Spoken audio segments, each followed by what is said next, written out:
Sherry from MAC first year, you can please ask your question.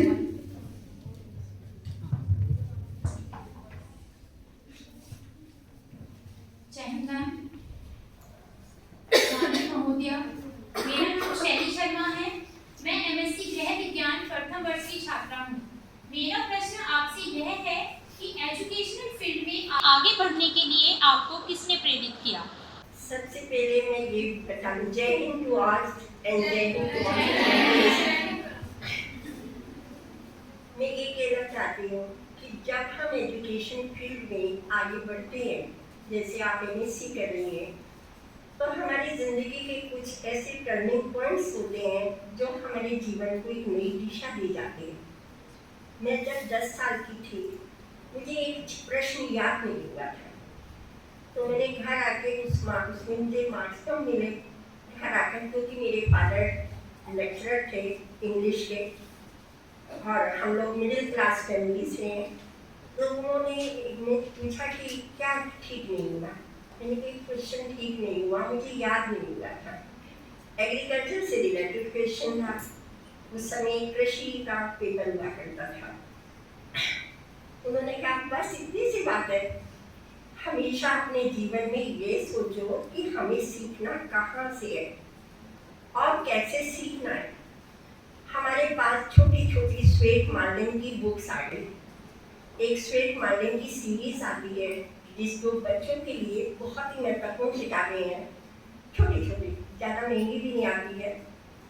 तो उन्होंने लाकर दी कि इनको पढ़ना और इन्हें पढ़ने के बाद ये सोचना कि हमें हारना नहीं है, हमेशा जीत की ओर आगे बढ़ना है।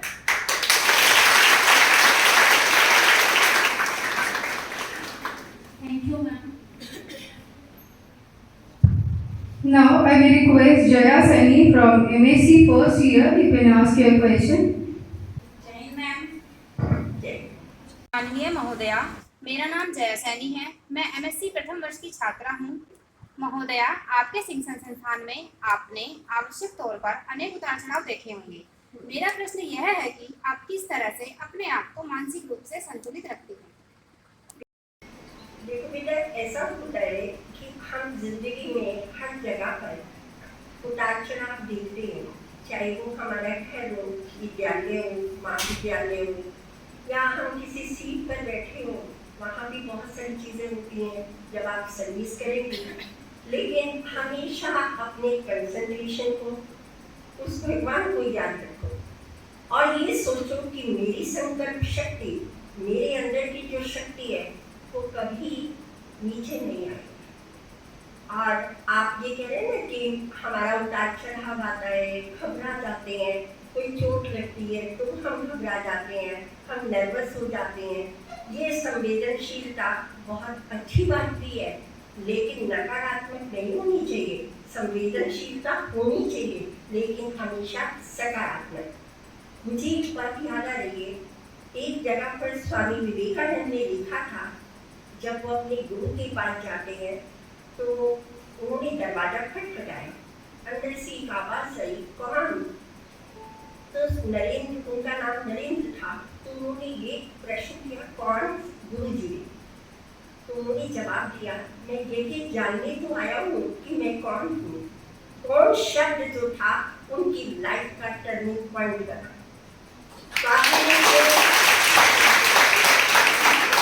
हम अपने जीवन में हर जगह पर, आप ये समझिए, सब हमारे रोल मॉडल बन सकते हैं। आप भी किसी की बन सकती हैं। मैं एक छोटा सा उदाहरण आपको बताती हूँ कि अभी हम एक दिन किसी के घर पे, अक्सर प्रोग्राम्स होते हैं तो आप ऊपर मंच पर बैठ जाते हैं, छोटे बच्चे को नहीं मालूम। एक बच्चे ने अपने पापा को इन्फॉर्म किया, दरवाजा जब खोला, कि पापा चीफ गेस्ट आ गए। मैं उनके घर पर गई और ये बात मुझे भी हंसी आ गई कि जब उन्होंने कहा कि चीफ गेस्ट आए हैं, तो वो कहने लगे कि ये आपसे हसन में आपको चीफ गेस्ट ही कहता है, ये नाम नहीं जानता है। तो वो कहता कि उसको ये नहीं पता कि मुझे कुछ डिग्री लेनी है या कोई पद हासिल करना है। उस बच्चे की उम्र मात्र 9 साल थी। तो क्या हुआ, मैंने कहा कि ये बनना चाहता है कि मैं चीफ गेस्ट बनना चाहता हूँ। मैंने उसने ये देखा कि मैं इंजीनियर या डॉक्टर या टीचर क्या बनना चाहता हूँ, चीफ गेस्ट बनना चाहता हूँ। तो आप बेटा हमेशा अपनी मेंटल हेल्थ को हमेशा अच्छा रखें और कंसंट्रेशन बना के रखें, फोकस रखें और इन चीज़ों को सोचें। आपकी मित्र है, आपकी टीचर है, हर टीचर के अंदर एक विशेषता है जो दूसरे में नहीं होती। आप उनसे बहुत कुछ सीख सकती हैं, आप अपनी मम्मा से बहुत कुछ सीख सकती हैं, वो जिंदगी के एक्सपीरियंस से निकली हैं। तो कभी भी घबराइए मत, कोई असफलता भी हो तो हमें घबराना नहीं चाहिए, हमेशा ये सोचें आगे कैसे बढ़ें। Thank you so much, ma'am, for answering the question. Now I may request Dipanshi from BBA second year. You can ask your question. मेरा नाम दीपांशी है और मैं बीबीए द्वितीय वर्ष की छात्रा हूँ। मैं आपसे यह पूछना चाहती हूँ कि यदि आप शिक्षण क्षेत्र से ना जुड़ी होती तो क्या होती? मैं PCS IAS होती। मैं आपको बताती हूँ, मेरा सिलेक्शन हो गया था PCS में। हमारे में केस हो गया था और 80 बच्चों का बैच को रिजेक्ट किया गया था क्योंकि वो कोई डेट ऑफ एप्लीकेशन का चक्कर था। मैं एडमिनिस्ट्रेशन में ही जाना चाहती थी, लेकिन मैंने अपने जैसा भी एक बेटी ने क्वेश्चन मिस सैनी ने किया था कि मेंटल हेल्थ या हम घबरा तो नहीं जाते। तो जब ये हुआ मुझे 2-4 दिन बहुत दुख हुआ था। ये रियल लाइफ का बिल्कुल है क्योंकि आपके पास जॉइनिंग लेटर आ गया। मैं आज कहीं तक कमिश्नर या बहुत अच्छे रैंक पर होती, इतना मैं सीनियर हो जाती।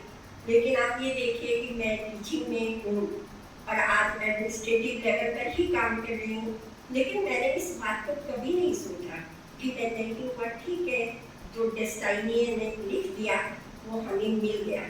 लेकिन बेटा कभी कभी ना ऐसा होता है, हम बहुत सारे हाई ड्रीम्स बना लेते हैं, लेकिन उसको यथार्थ में लाना, कल्पना और यथार्थ में बहुत बड़ा अंतर है। और जब आप यथार्थ में आते हैं ना तो जिंदगी आपको बहुत कुछ सिखा जाती है। मुझे लगता है मैंने जो प्रशासन के लिए कोशिश की थी, सिलेक्शन हुआ, लेकिन आज मैं जिस पद पर हूँ मुझे कोई डिससेटिस्फेक्शन नहीं है। मैं बहुत संतुष्ट हूँ और हमेशा प्रतिदिन सुबह उठकर मैं भगवान से यही कहती हूँ कि जो हिम्मत तुमने मुझे दी ऐसी हिम्मत सबको दे।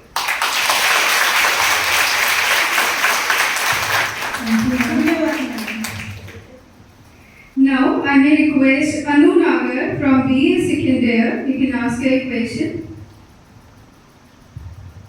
जय हिंद माननीय महोदय, मेरा नाम अनु नागर है। मैं बीए द्वितीय वर्ष की छात्रा हूँ। महोदय, मैं आपसे पूछना चाहती हूँ कि क्या महिला को शिक्षित करने से ही उनका सशक्तिकरण हो सकता है या कोई और रास्ते भी हैं? क्या पूरा सशक्तिकरण? क्या महिलाओं को शिक्षित करने से ही उनका सशक्तिकरण हो सकता है या कोई और रास्ते भी हैं? और रास्ते भी हैं, मैं बताती हूँ। बैठिए, बहुत अच्छा क्वेश्चन है, वेरी गुड। देखिए, शिक्षा एक प्राइमरी बात है और शिक्षा तो सशक्तिकरण ही करती है, इसमें कोई डाउट नहीं है। लेकिन आप ये समझिए कि जो महिलाएं खेतों में काम करती हैं, जो महिलाएं होममेड का काम करती हैं, मैं समझती हूँ वो भी सशक्त है। इसका मैं एक उदाहरण आपको बताती हूँ। हमारे घर में जो मेड काम करती है, उनके हस्बैंड बहुत शराब पीते हैं। अब यू विल बी सरप्राइज कि वो अपने 4 बच्चों को बर्तन मांझ कर पढ़ा रही है और एक बेटा उनका श्रीराम में पढ़ता है। वो EWS कोटी में बच्चा जाता है और 3 बच्चे उनके गवर्नमेंट स्कूल में पढ़ रहे हैं। और आप हैरान हो जाएंगे कि उस महिला की अप्रोच को देखकर। एक घर से पैसे लेती है, बच्चों के बैग ले आती है, दूसरे घर से पैसे लिए बच्चों की यूनिफॉर्म बनाती है।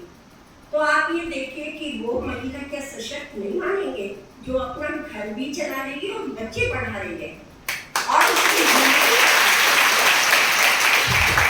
वो ये कहती है कि मेरी माँ ने मुझे बहुत कुछ दिया। आप ये देखिए, वो बर्तन मांजती है ना, सफाई करती है। मेरी माँ ने मुझे दिया कि हमेशा हाथ फैलाना मत, अपनी मेहनत से कमाना। 5 रुपए भी गिरे हुए हैं तो उठाकर देती है, लेकिन अपनी मेहनत से वो बच्ची पढ़ा रही है। तो आप बेटा ये समझ लीजिए, जब महिला चाहे वो मजदूर के रूप में हो, किसी फैक्ट्री की वो वर्कर हो, वो आत्मनिर्भर बन गई। सिलाई करती हैं महिलाएं, ब्यूटी पार्लर चलाती हैं। बहुत महिलाएं तो बिल्कुल ज़्यादा पढ़ी लिखी नहीं है और पार्लर से बहुत अच्छी इनकम कर लेती है। तो आप ये देखिए कि वो आत्मनिर्भरता, वो चाहे हमारी किसी भी रूप में हो, लेकिन वो महिला को सशक्त करेगी। मेरा मानना ये है कि आत्मनिर्भर, जो भारत हमारे पीएम साहब ने ये दिया है, मोदी जी ने, कि आत्मनिर्भर महिला सशक्त भारत। तो हमारा भारत तभी सशक्त बन सकता है, लेकिन शिक्षा एक कवच। आप ये देखिए, आप बहुत सारे गहने पहनकर चलिए, कितना मेकअप करिए, लेकिन जहाँ एक शिक्षित महिला पहुँच जाती है विदाउट मेकअप, क्यों लोग सैल्यूट कर देते हैं। आप सोचिए इस बात को, आज सोचना इस पॉइंट को, क्योंकि शिक्षा एक सबसे बड़ा आभूषण है, आपकी जिंदगी को अलंकृत कर देती है। तो मुझे अभी अभी आप जैसी अच्छी प्यारी सी बेटी के इस प्रश्न पर एक मैं आपको छोटी सी लाइन अपनी ही सुनाती हूँ, जो मैं अभी बता रही हूँ आपके लिए है। मैं शिक्षा की डगर पर चल रही हूँ और आत्मनिर्भर नारी बनकर मैं भारत को सशक्त करूंगी, अपने परिवार को सशक्त करूंगी और इस समाज को सशक्त करूंगी। और आत्मनिर्भर भारत का मैं निर्माण करूंगी, मैं निर्माण करूंगी। Thank you so much. प्रसिद्ध अभिनेत्री, देखिए, जहाँ तक एक पर्टिकुलर अभिनेत्री की बात है, तो मेरा एक अपना रुझान होता है। मैं अपनी क्लास में भी अपनी बेटियों से भी ये वाली बात कहती हूँ, मुझे हर आदमी दुनिया में एक्टर और एक्ट्रेस लगता है। अब आप सोचेंगे कैसे, ये बहुत एक प्रश्न है, बहुत सुंदर प्रश्न है आपका। अक्सर लोग कह देते हैं हमें काजोल बहुत पसंद है, दीपिका पादुकोण बहुत पसंद है, पसंद होती है, लेकिन जिंदगी की टर्निंग पॉइंट की अभिनेत्री मेरी रानी लक्ष्मीबाई है।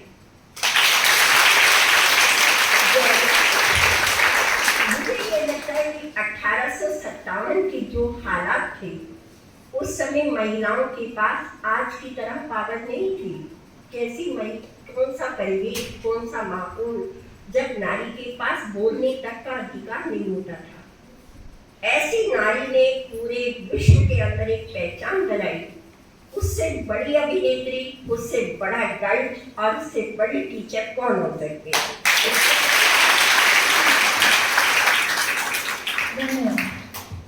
Thank you so much, ma'am. Now, I may request Ayushi Deshwal from BA first year. You can ask your question. जय हिंद मैम, मेरा नाम आयुषी देसवाल है, मैं बीए प्रथम वर्ष की छात्रा हूँ। मेरा आपसे प्रश्न यह है कि वैसे तो आपके नाम में ही शक्ति है, पर फिर भी ऐसा क्या है जो आपको आगे बढ़ते रहने के लिए शक्ति प्रदान करता है? देखिए, आपका एक प्रभाव मनुष्य के व्यक्तित्व पर रहता है, लेकिन जब मेरा जन्म हुआ था, मुझसे पहले एक मेरे भाई की डेथ हो गई थी। तो जैसे परंपरावादी परिवारों में होता है कि बेटा गया, बेटी आ गई।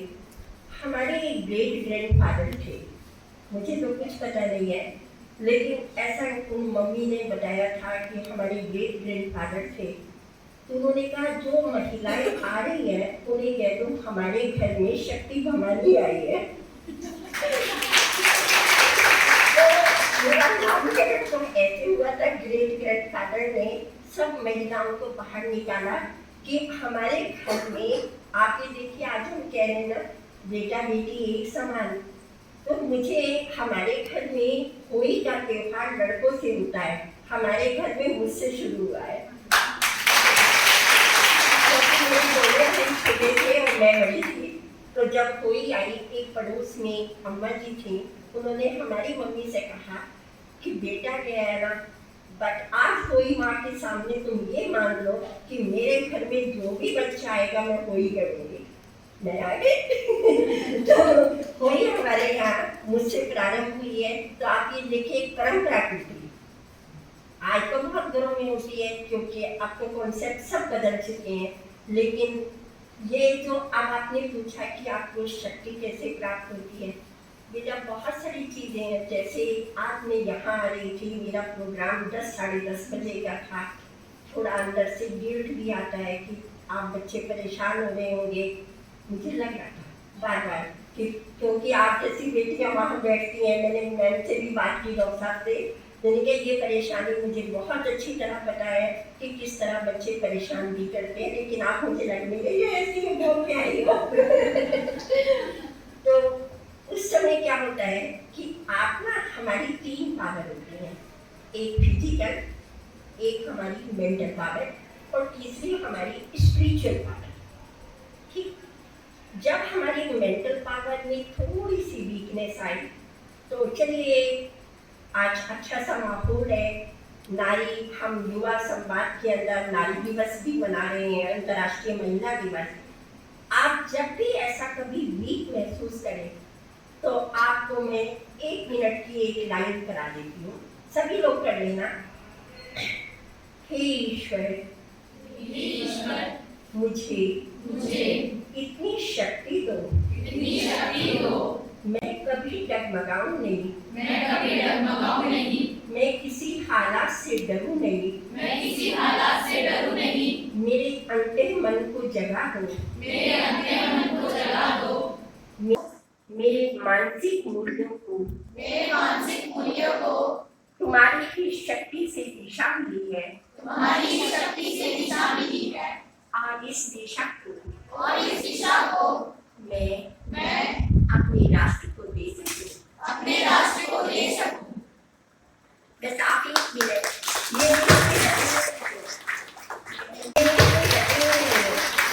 मैंने बनाई नहीं है। अब जैसे आपने मेरे से पूछा, मेरी अंतरात्मा से आवाज आई, उस आवाज को ही मैंने शब्द दिए। तो आप भी कर सकते हो, सब कर सकते हैं। 1 मिनट के अंदर हमारा ये चीज जो होती है, यहाँ बुलाना होता है कंसंट्रेशन। और उससे आपने देखा मेरी आंखें बंद थी, मैं इनसाइड गॉड से पावर मांग रही थी। ऐसे सब बच्चे मांग सकते हैं, आप मुझसे ज्यादा पावरफुल हो।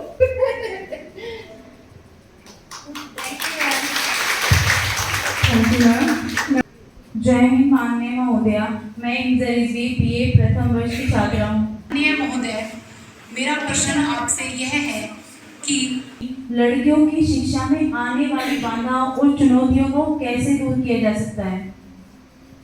देखिए, चुनौती और बाधा 2 बातें, और दोनों शब्द अलग अलग हैं। बाधा हमारी परिवार की परंपरावादी संस्कृति भी हो सकती है, परंपरावादी मूल्य हो सकते हैं।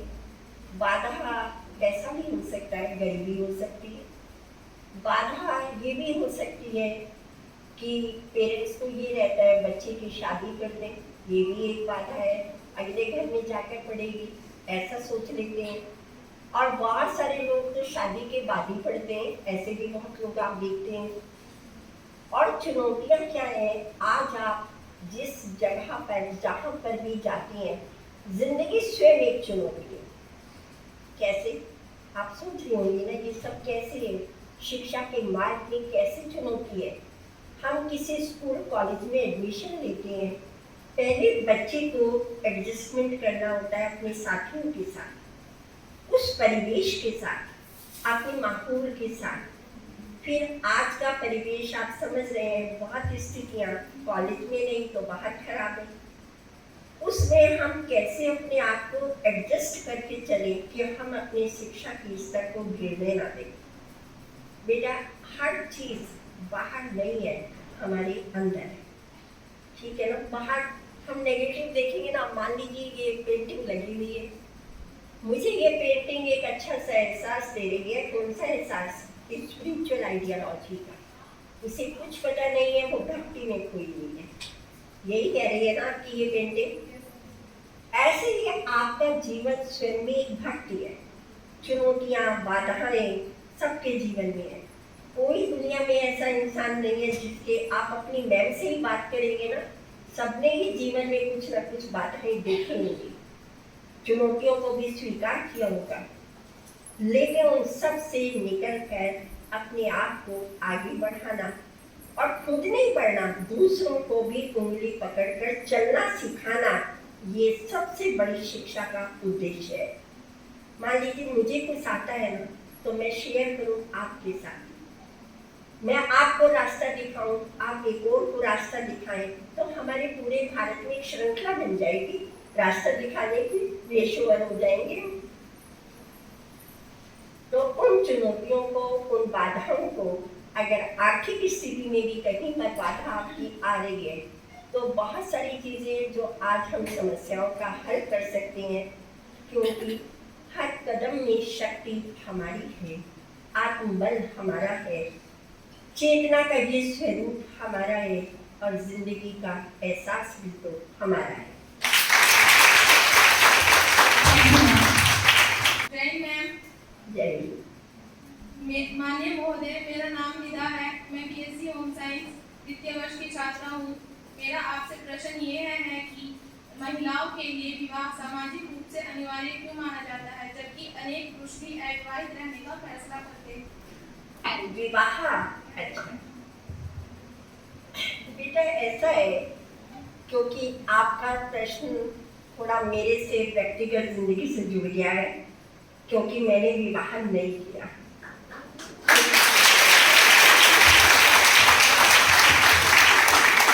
लेकिन आप ये नहीं समझिए कि विवाह हुआ नहीं या कोई डाइवोर्स है, ऐसा भी कुछ नहीं। बहुत प्रपोजल आए, आज हम जैसे आपको नजर आ रहे हैं, इससे अलग हम स्टूडेंट लाइफ में बहुत अलग थे। मैं बहुत एथलीट भी रही हूँ, मेरे कॉलेज से मैं एथलीट्स में थी, बहुत बार मैं बाहर भी खेलने गई हूँ। मेरे दोनों भाई छोटे थे, पारिवारिक दबाव भी बहुत था कि विवाह करना अनिवार्य होता है, समाज जीने नहीं देता, समाज ऐसे कर देता है, रह नहीं पाओगे। लेकिन मैंने अपने जीवन में ये सोचा कि अगर मुझे कहीं कुछ कार्य को करना है तो मैंने इसे स्वीकार नहीं किया था। लेकिन आपने किया कि अनिवार्य क्यों है, विवाह अनिवार्य क्यों है। बेटा ये उदाहरण हमारी जिंदगी में बहुत रेयर हो जाते हैं, क्योंकि समाज में जीने के लिए बहुत सारी चीज़ों की ज़रूरत होती है। अगर मैं आत्मनिर्भर नहीं होती, मैं आज इस स्थिति में नहीं होती, तो शायद लोग क्या क्या कह सकते थे ना। और बहुत लोगों को मैंने देखा भी है कि लोग बहुत बातें भी बनाते हैं, इस तरह के नाम दिए जाते हैं। लेकिन इस जीवन को जीने के लिए आपके अंदर आत्मविश्वास, दूसरी चीज़ हमें एक आई लैंग्वेज, बॉडी लैंग्वेज, जिसे आज की लैंग्वेज में बच्चों के सामने गुड टच, बैड टच कहा जाता है, वो सब समझने की क्षमता आनी चाहिए। आप मैं ज़्यादातर गैदरिंग में जाती हूँ, आज तो ये पहली बार है कि महिला गैदरिंग है और दो ही भैया खड़े हैं लेकिन ज़्यादातर गैदरिंग में पुरुष होते हैं। मैं बहुत बार मंच में बिल्कुल अकेली भी होती हूँ, लेकिन आज तक ना तो मेरा विश्वास डगमगाया, ना किसी चीज़ ने मुझे रोमांचित किया, ना किसी चीज़ ने डराया, क्योंकि आप जब आत्मनिर्भर भी हैं, आप सहयोगी हैं, आप हर व्यक्ति का सम्मान करेंगे, ऐसा दुनिया में मेरी नज़र में कोई खराब नहीं होता। अगर आप उसे सम्मान देते हैं, वो आप होना है। Thank you, ma'am. I may request Isha Rathi from BSc Home Science, third year. You can ask your question. जय हिंद माननीय महोदय, जय। मैं ईशा राठी बीएससी फाइनल की छात्रा हूँ। मेरा प्रश्न आपसे यह है कि महिला शक्तिकरण के लिए आपके क्या विचार हैं? बेटा, हर महिला सशक्त होनी चाहिए, लेकिन मेरी सशक्तिकरण की परिभाषा में 6 डायमेंशन है और मैं वो 6 डायमेंशन आपको बताऊंगी। 6 डायमेंशन से हम अपनी महिला को कैसे स्ट्रॉन्ग बना सकते हैं, देखिए, आज ही आपने अखबार पढ़ा होगा, आज ही के अखबार में था, 1 दिन की बच्ची को कूड़ेदान में फेंका गया। पढ़ा है ना, पेपर में आ गया है। हम एक तरफ बहुत आवाजें लगा रहे हैं, बेटी बचाओ बेटी पढ़ाओ, ये नारे लग रहे हैं, दूसरी तरफ बेटी को कूड़ेदान में फेंका गया। कितना बड़ा ये हास्य व्यंग है, कितना बड़ा समाज पर ये प्रश्न है। लेकिन महिला को सशक्त करने के लिए हमारा पहला दायित्व परिवार है। पहली डायमेंशन कौन है? हमारा परिवार। माता पिता अगर अपनी बेटी को सही रास्ता दिखाते हैं, आप देखिए, मैं बहुत सारी माएँ ऐसी जानती हूँ जो जिंदगी में कुछ बनना चाहती थी, हालात के कारण नहीं बन पाए, लेकिन वो सारे सपने वो अपनी बेटी में पूरा करना चाहते हैं। बताइए, आप एग्री हैं इस बात से? Yes ma'am. मम्मा कहती होंगी ना, मैं नहीं कर पाई थी लेकिन तुम कर लो। तो आप देखिए, आपकी माँ आपकी सबसे बड़ी रोल मॉडल है, जो जिंदगी को बदलना चाहती है। आपके व्यवहार को, आपके परिवेश को, हमारी माँ हमारी सबसे बड़ी टीचर है। देखो, मेरी मम्मी 10 क्लास पढ़ी हुई थी, लेकिन बहुत पुरानी थी उस समय की। 10 आज की बहुत बड़ी डिग्री है, जब कोई महिला पढ़ी हुई नहीं होती थी। तो मुझे याद है कि मम्मी, हमारे घर कोई गेस्ट आता, प्लेट्स रखी जाती, मैं लेकर आती, तो या हम किसी के घर जाते तो मम्मी का एक आँख से इशारा होता था, मुंह से तो वो बोलती ही नहीं थी, एक इशारा होता था, हम समझ जाते थे कि अभी सामान पे लेना नहीं है। फिर जब वो 1-2 बार कहते, फिर दूसरा इशारा कि आप ले लो, फिर 2 बार ले लेते, फिर वो एक इशारा करती क्या बेटा। ये मैं बता रही हूँ कि मैं 5-6 साल की होंगी, ये तब की बातें मैं बता रही हूँ कि इस तरह की ट्रेनिंग दी जाती थी मदर के द्वारा। पापा अपनी तरह की ट्रेनिंग देते हैं, ठीक। तो अगर हमारे माता पिता, हमारे सीनियर्स जो भी दादा है, दादी है, बुआ है, मामा मामी है, आपको एक अच्छी दिशा देते हैं तो आप सशक्त हो जाएंगे। बेटा, ये चीजें ना किसी किताब में नहीं लिखी हुई है, these are all coming from experience. हमारा अनुभव हमें बताता है। एक देखिए, दूसरी चीज आपको सशक्त करता है आप स्वयं। आप रोने लगे, क्लास में एग्जाम होता है, मैं बहुत सारे बच्चे देखती हूँ बेहोश हो जाती हैं लड़कियाँ पेपर देख के। क्यों बेटी, पेपर देख के आप बेहोश क्यों हो गई? आपका आँख कमजोर क्यों पड़ी? जब ऐसा कुछ नहीं है, आपको आता है। आप देखिए, मुझे नहीं पता था ना आप क्या पूछेंगी, मुझे तो कोई बात ही नहीं पता थी। मैं यहाँ पर आई, बहुत सारी आज मैं परेशानियों से भी निकल कर आई हूँ। उसके बाद हम आपस में कितनी अच्छी बात कर रहे हैं, आप और हम कितना मिक्सअप हो गए हैं। तो देखिए, दूसरा आपका अपना आत्मविश्वास जो आपको सशक्त करेगा। सेकंड, आप आ जाइए थर्ड डायमेंशन। आपके कॉलेज के टीचर्स, आपके साथी, ये आपकी पोजीशन है, वो कमजोर पड़ रही है, आप उसको सशक्त करिए। आप उससे कहिए कि नहीं, हमें डरना नहीं है, बुरी बात से डरना है, लेकिन अच्छी के लिए नहीं डरना। ये आपको सशक्त करेगा, आपका कॉलेज यूनिवर्सिटी लेवल। अब आ जाइए चौथा डायमेंशन, आपका समाज, जिससे बहुत सारे प्रश्न बच्चों ने पूछे भी हैं कि समाज को कैसे बदले। देखिए, समाज केवल तब तक कहता है जब तक हम कुछ नहीं सोचें, और जिस दिन हम कहते कुछ बन जाते हैं, वही समाज अपने बच्चों को लेकर हमारे घर आता है और कहता है दीदी से सीखो, अपने भैया से सीखो, इन्होंने कैसे किया। इसका मतलब वो समाज नेगेटिव तो नहीं बना, ठीक है, कभी नेगेटिव था, लेकिन हमारे आत्मबल ने उन्हें पॉजिटिव बना दिया। और ये बात जो मैं आपको समाज की बता रही हूँ, ये सच्ची घटना पर आधारित है। मैं जब एमए में पढ़ती थी, उस समय हॉस्टल में कोई जाता नहीं था, मैं रेजिडेंशियल स्टूडेंट भी रही।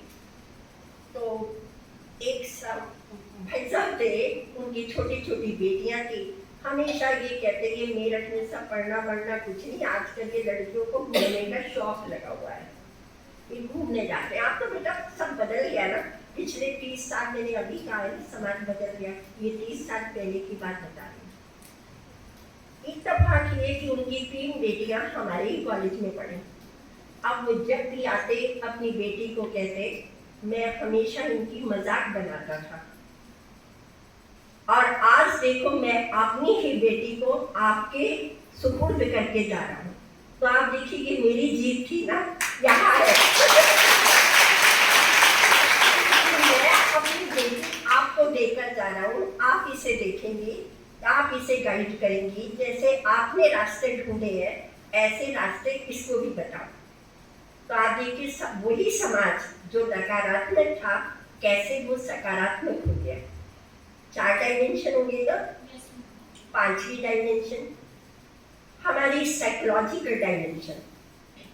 देखिए हमारा एक मनोविज्ञान होता है, हमारी आंखें, हमारी बॉडी, हमारा फेस सब कुछ कह जाता है।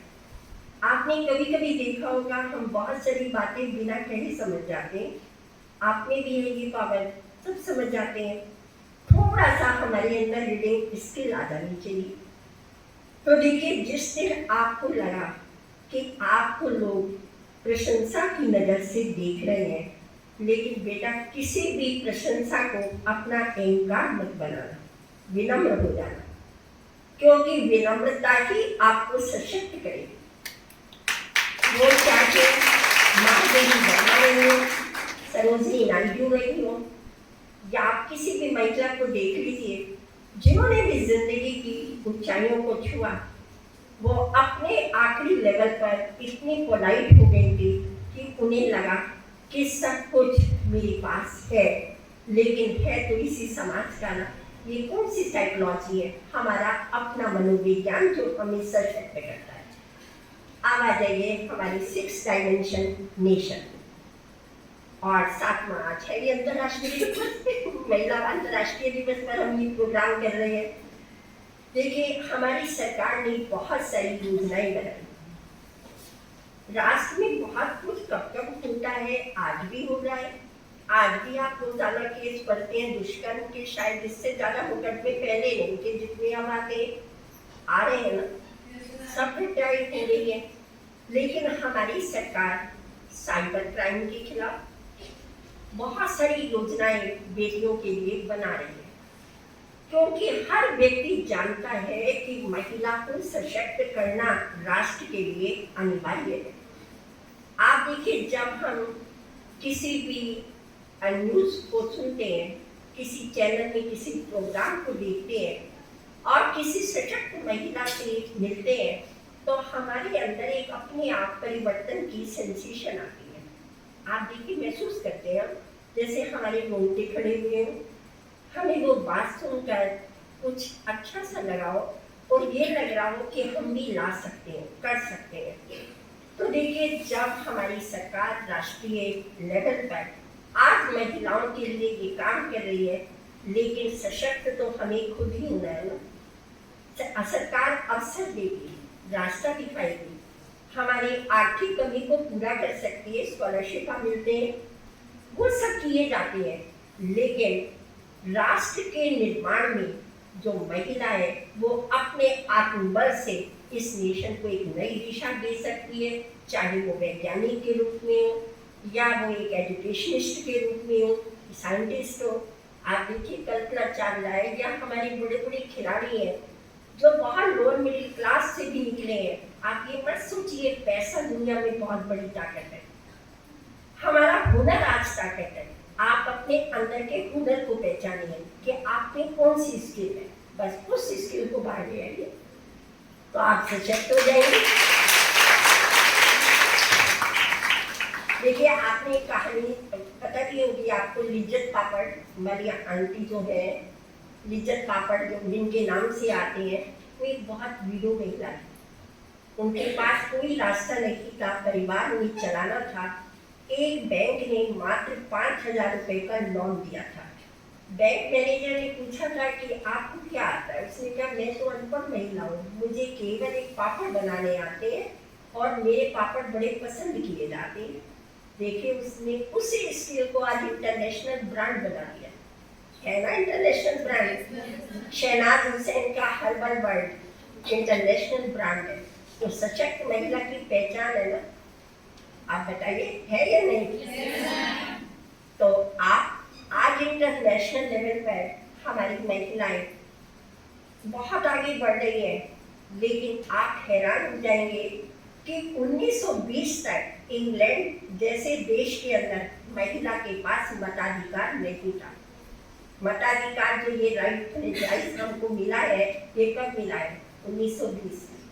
उससे पहले महिला की स्थिति समझ लीजिए कि राजनीतिक अधिकार उसके पास नहीं थे।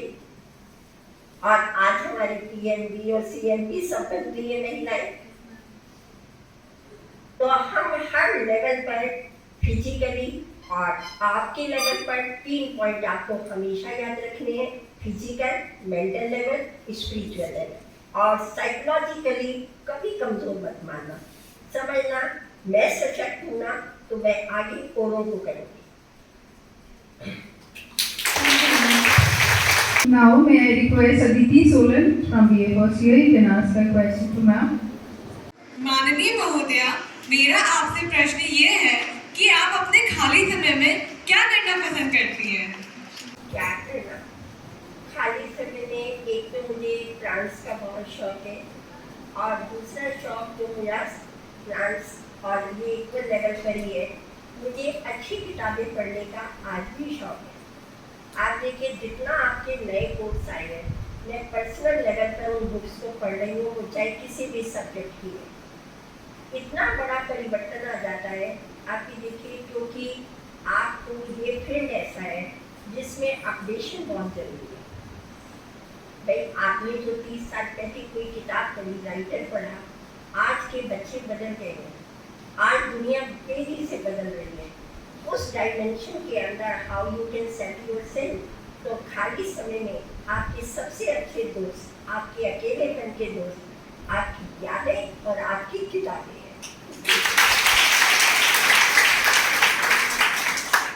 धन्यवाद ma'am. Now I may request Aanchal Viduri from MSc First Year, you can ask her question. माननीय महोदय, मेरा प्रश्न आपसे यह है कि आप जेंडर इक्वलिटी या लैंगिक समानता के बारे में आपके क्या विचार हैं? अच्छा, जेंडर इक्वलिटी ये तो टॉपिक भी इस समय कोर्स में लगाए हैं। अधिकारी पीढ़ी वाले में आप एमएससी की स्टूडेंट है, बीए में लगाया ना ये। बेटा जेंडर असमानता, अभी जो प्रश्न आया था कि पुरुष का महिला के प्रति विचार क्यों नहीं बदलता, असमानता है क्यों? पहला प्रश्न तो यही है कि असमानता क्यों है और इस असमानता को दूर कैसे कर सकते हैं। देखिए जेंडर इनइक्वालिटी ये हमारे समाज के अंदर है और हम आज भी बेटी कितनी भी पढ़ जाए, कितना पैसा हम उस पर इन्वेस्ट भी कर दें, लेकिन जब उसकी शादी की बात आती है, बेटे और बेटी की एजुकेशन पर आज बराबर का खर्चा है या नहीं, आप बताइए है ना खर्चा। लेकिन उस समय फिर भी यही होगा रिश्ते के समय कि आपकी शादी का बजट क्या है। इसका मतलब लैंगिक असमानता तो आज भी है। हम बेटी के लिए तो कुछ नहीं, वहाँ हमें समझौते करने पड़ते हैं। आज माता पिता शादियों में जाकर एंजॉय नहीं कर पा रहे हैं। इतने बड़े ग्लैमर को देखकर जो एक लोअर मिडिल क्लास व्यक्ति है, वो ये सोचता है मैं कैसे करूँगा।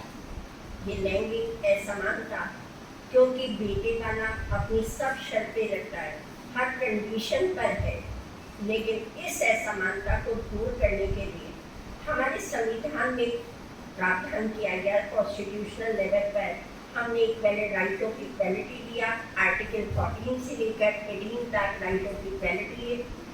लेकिन 75 साल की अमृत यात्रा में हम आज भी तो वो सब पूरी तरह नहीं प्राप्त कर पाए, या आप मान लें वो प्राप्त हो गया है। आपका क्या कहना है? सोचिए, है समानता किस लेवल पर आपको ज़्यादा लगती है? कि मैम एजुकेशन में तो हर फील्ड में गर्ल्स के लिए है, मैं समाज में लड़कियों को पीछे रखा जाता है? समाज में पीछे रखा जाता है। बेटा, इसमें हमारी पूरी समानता को लाने में जो सबसे बड़ा परिवर्तन है वो प्रैक्टिकल लेवल पर आएगा। और वो कौन ला सकता है? प्रिंट मीडिया, इलेक्ट्रॉनिक मीडिया, क्योंकि आज हमारे इस मीडिया की अप्रोच सब जगह है, हर जगह पर हमारी आवाज़ पहुंच रही है, लेकिन समाज को बदलने में वक्त लगता है। मीडिया बदलती है, हर 20 साल के बाद जनरेशन गैप आ जाता है और उस जनरेशन गैप के साथ हम आगे बढ़े। आज बेटा जहाँ आप सोच रही हैं वैसा मम्मी नहीं सोचती होगी, जहाँ मम्मी सोच रही है वह दादी भी नहीं सोचती होगी, और जहाँ दादी सोचती होगी उनकी मदर इन लॉ नहीं सोचती। आप घर में ही देखिए ना, वही परिवर्तन आपको पुरुष में लगेगा, क्योंकि हर पीढ़ी के विचार अलग हैं। उन विचारों के टकराव के साथ असमानता और ज़्यादा बढ़ती है। लेकिन समाज की इस आउटलुक को बदलने के लिए हमें ही अंदर से अपने आप को तैयार करना होगा। समाज में उन लोगों को जगाना होगा जो अभी सोए हुए हैं, उन्हें जगाना ही लैंगिक असमानता को दूर करना। Thank you so much, ma'am, for answering the answers very beautifully and with